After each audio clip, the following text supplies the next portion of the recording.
আমাদের সবচেয়ে বড় অধিকার বেঁচে থাকার অধিকার। তবু কি আমরা বেঁচে থাকতে পারি? এত ছোট্ট একটি কারণে একটি মানুষের জীবন চলে যেতে পারে, তা আপনাদেরকে আমরা বিশ্বাস করাবো আমাদের আজকের এই পর্বের মাধ্যমে।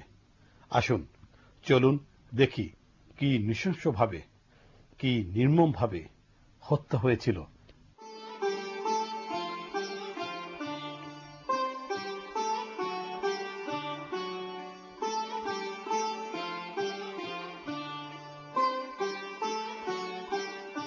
সাতক্ষীরা জেলা।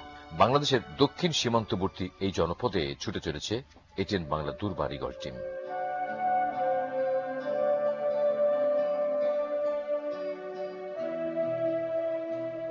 অর্থনৈতিকভাবে অত্যন্ত স্বাবলম্বী এই জনপদ কেমন যেন থমথমে হয়ে আছে। চাপা একটা হাহাকার গুমরে ফিরছে এখানকার আকাশে বাতাসে। অতীতের দ্বারস্থ হতেই হয়।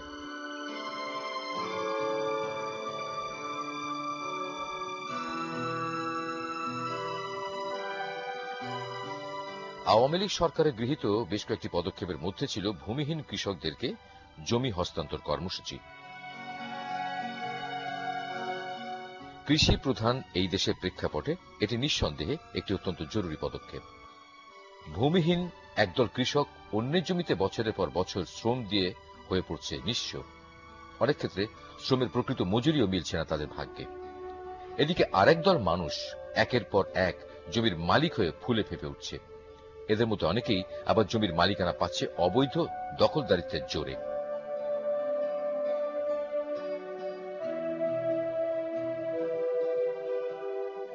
একদল মানুষ রয়েছে বঞ্চিতের কাতারে, আর একদল মানুষ সম্পদের পাহাড় গড়ে তুলে দিনে দিনে হয়ে উঠছে ক্ষমতাশালী। এই দুই দল মানুষের মাঝে দাঁড়িয়ে আছে বৈষম্যের প্রাচীর। বৈষম্যের এই প্রাচীর ভাঙার পবিত্র দায়িত্ব নিয়ে কিছু নিঃস্বার্থ মানুষ এসেছেন এগিয়ে। সাইফুল্লাহ লস্কর তেমনই একজন মানুষ।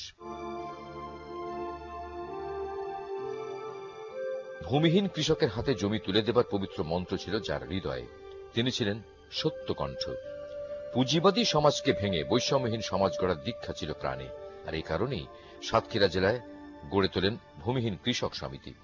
এই সমিতির সভাপতি ছিলেন সাইফুল্লাহ লস্কর। কিন্তু তার এই সদিচ্ছা, এই সত্য উচ্চারণ আঘাত করেছিল এলাকার বিশেষ এক মহলকে। বৈধতার সীমা লঙ্ঘন করে যারা গড়ে তুলছে অবৈধ সম্পদের পাহাড়। বশির আহমেদ, মিঠু খান। এলাকার ভূমিদস্যু নামে খ্যাত এই দুই ব্যক্তি একটু বেশি ক্ষেপে যান সাইফুল্লাহ লস্করের নেতৃত্বে সরকারি খাস জমি ভূমিহীন কৃষকদের হাতে তুলে দেবার এই মহতী উদ্যোগে। আর ক্ষেপে উঠবেন নাই বা কেন? সাইফুল্লাহ লস্করের এই উদ্যোগ সফল হলে যে ধসে যাবে তাদের অবৈধভাবে দখলকৃত সম্পদের পাহাড়। শুরু হয়ে গেল নোংরা ষড়যন্ত্রের গোপন খেলা। অতীতে ভূমিদস্যু বশির আহমেদ আর মিঠু খানের যৌথ উদ্যোগে এলাকায় বহুবার চলেছে অস্ত্রের মহড়া জমির অবৈধ দখলদারিত্বের কারণে। ঘৃণ্য এই ভূমিদস্যুরা দুর্নীতির আশ্রয়ে সরকারি খাস জমি নামমাত্র মূল্যে ভূমি মন্ত্রণালয় থেকে লিজ নিয়ে এলাকাস্থ পুলিশ প্রশাসনকে সাথে নিয়ে গ্রাম দখল করতে আসলে গ্রামবাসী ও তাদের মধ্যে বাধে তুমুল দাঙ্গা। পুলিশের ছোড়া গুলিতে নিহত হয় একজন মহিলা এবং বেশ কয়েকজন আহত হয়। 98 সালের যে দেবতা কালীগঞ্জ যে মানে জায়দা শহীদ হয়েছিল, জায়দাকে গুলি করে মারছিল লাঠিয়াল বাহিনী, সন্ত্রাসী বাহিনী যারা জায়দাকে মারছিল এবং হাজার হাজার মানুষকে মানে গুলি করে আহত করছিল। সাতক্ষীরা জেলা ভূমিহীন নেতা এখানে অনেক মারা গেছে, অনেক মানে হয়েছে, তাদেরকে আমরা আজও পর্যন্ত বিচার করতে পারি না। শহীদ জাদেকে গুলি করে, দিবালোকে গুলি করে মা বোনদের উপরে গুলি বর্ষণ করলো মাননীয় প্রধানমন্ত্রী, বর্তমান প্রধানমন্ত্রী এসে উনি 98 সালে 18 আগস্ট এসে উনি আমাদেরকে ক্ষতিপূরণ দিয়েছিল, বলছিল জায়দ হত্যার বিচার হবে। আজও পর্যন্ত আমাদের বিচার হয়নি।